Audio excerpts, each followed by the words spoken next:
কারণ আমি তোমাকে ভালোবাসি। তোর মতো নষ্টা চরিত্রহীন মেয়েকে আমি ভালোবাসবো? আমার সেই মুখে তুই আমাকে ভালোবাসার কথা বলিস?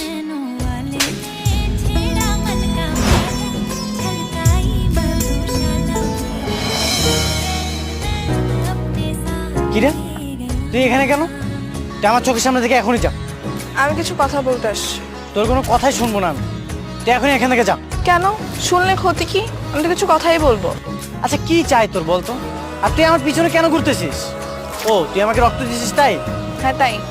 কেন দিয়েছিলি রক্ত? আমি তো তোর কাছে রক্ত চাইনি।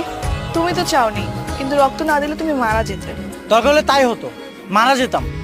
তারপরে না তোর রক্ত আমার কোনো প্রয়োজনই ছিল না। আচ্ছা যা হওয়ার তো হয়েই গেছে, চিল্লাচিল্লি করে কি লাভ আছে বলো? বাদ দাও না, আমরাই তো। আমরা মানে আমি না সুযোগ পেলে আমার পুরো রক্ত আমি চেঞ্জ করে ফেলবো। দরকার হলে আমি দেশের বাইরে যাব। আচ্ছা ঠিক আছে, যখন চেঞ্জ করবো তখন চেঞ্জ করো, এখন চিল্লায়ও না। আর যতদিন না চেঞ্জ